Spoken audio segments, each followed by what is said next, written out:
allez bien? Aujourd'hui je vous retrouve dans une nouvelle vidéo très particulière. Déjà c'est un genre de vidéo qu'on fait pour Halloween.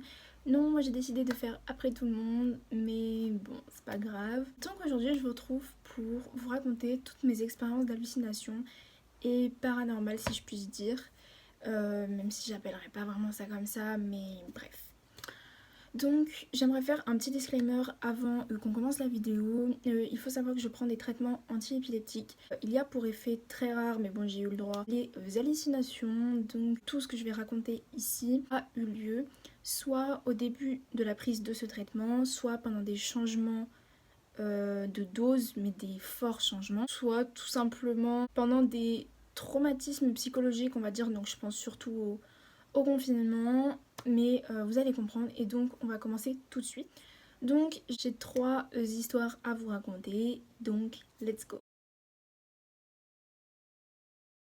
Donc en premier, je vais vous parler du prisonnier évadé, c'est comme ça que je l'ai appelé. Je sais pas pourquoi un prisonnier évadé, mais je me suis toujours dit que c'était un prisonnier évadé. Donc ça je pense que ça a commencé au tout début de la prise de mon médicament, donc pour ceux qui se posent la question c'est du Lamictal. Donc il faut savoir que avant, à partir de 3h du matin, enfin en fait je me couchais à 21h30 et de 21h30 à 3h du matin à peu près, je dormais dans ma chambre tranquillement et en fait donc à partir de 3h du matin, je prenais mon oreiller, je prenais ma couette et j'allais dormir dans le salon sur le canapé. Voilà, je finissais ma nuit sur le canapé, je ne sais pas pourquoi. C'était comme un besoin de compagnie en fait finalement, puisque mes parents étaient en fait juste à côté. Et donc mon canapé était contre le mur et quand j'étais contre le mur, peut-être où j'ai vu sur le couloir, il y avait une colonne au niveau de la porte, une colonne Ikea vous savez.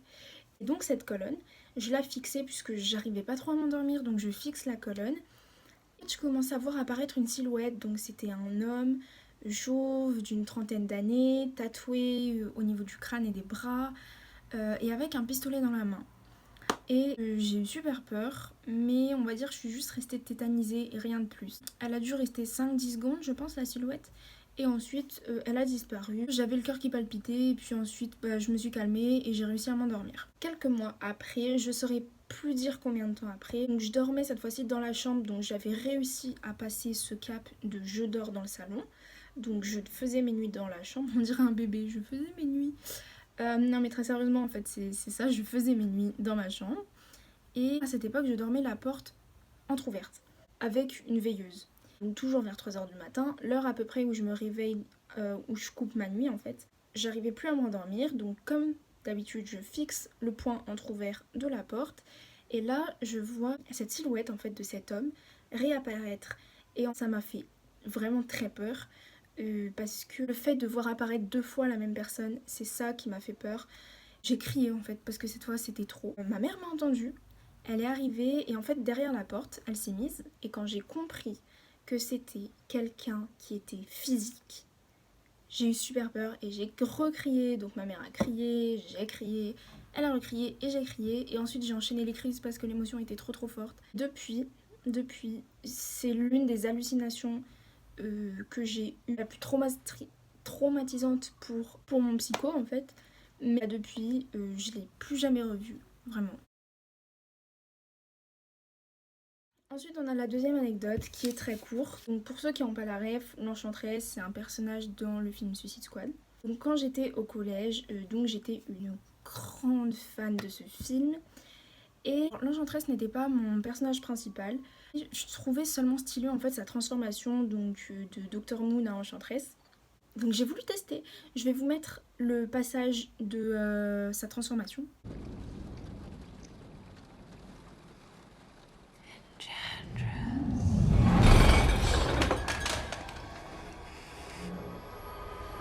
Donc j'ai voulu tester le fameux bruit de la transformation. Et donc j'étais assise à mon bureau, un papier et des feuilles devant moi. Donc je dis le fameux Enchantresse et là j'entends, j'étais vraiment seule, il n'y avait pas de bruit et tout. Et j'entends en fait comme le bruit d'un crayon qui gratte sur une feuille, sauf que ni mon crayon ni ma feuille ne bougeaient. Enfin, mon crayon ne bougeait pas, il n'y avait rien qui écrivait sur ma feuille, j'entendais juste ce bruit-là. Je sais pas, genre ça m'a fait quelque chose. Après, je suis allée au collège, personne m'a cru. Bref, c'est une hallucination comme une autre. Le problème, c'est que personne savait que ça faisait ça. Et je vais pas vous mentir que moi la première je savais pas du tout que les médicaments faisaient ça, je l'ai appris il y a pas longtemps. Et donc c'est là où j'ai fait le lien avec toutes mes expériences. Mais voilà. Donc cette histoire elle est, je peux pas dire assez complexe, mais ouais un peu quand même. Donc en gros je suis dans cet appartement, ça va faire maintenant 12 ans. Et donc je suis pas seule, hein, j'habite chez mes parents. Mais ça va faire 12 ans qu'on est ici. Et en fait, pas depuis toujours, mais depuis un vraiment bon moment, il y a un coin de ma chambre, en fait particulièrement, donc c'est celui qui est juste là, vous pouvez pas le voir, mais voilà, euh, qui me fait peur. Enfin, pas il me fait peur, mais j'ai l'impression en fait qu'il y a quelque chose qui s'y cache, un esprit en fait, clairement, et qu'il y a une énergie mauvaise. Et en fait, j'arrive jamais à savoir si c'est un bon ou un mauvais. Et donc pour me rassurer, je me dis non, ça doit être mes arrière-grands-parents qui sont morts, qui sont là pour me regarder, me surveiller, voir si je vais bien, etc.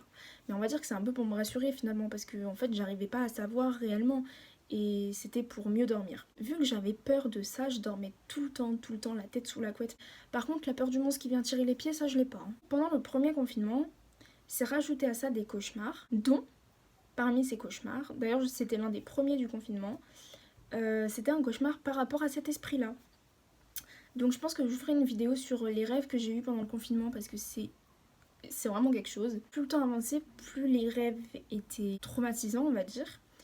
J'en arrivais à me lever le matin, à pleurer, etc. Par la suite, donc on a appelé un géobiologue, donc c'est quelqu'un qui étudie les énergies, on va dire, des pièces et des personnes. Il est venu et moi je lui ai dit, bah voilà, dans ce coin de la chambre là, j'ai comme un ressenti d'énergie forte, on va dire. Et donc le gars est passé, etc. Et en fait, il a absolument rien vu. Enfin, il a dit non, les énergies, elles sont dans votre chambre, elles sont très bien, elles sont normales. Ce qui m'a fortement étonnée parce que bah, c'était assez bizarre. Enfin, je sais pas, genre, ça fait super longtemps que j'ai peur de ça et bizarrement, il n'y a plus rien. Donc bon, ok. Ensuite, il a analysé mon rêve, enfin mes rêves en général, mais donc là, j'ai parlé du rêve de l'esprit. Il a pas trop réussi à savoir pourquoi. Ensuite, il m'a fait un rite, mais je vous expliquerai pourquoi dans la vidéo de mes rêves. Si ça vous intéresse, n'hésitez pas à me dire en commentaire si vous la voulez.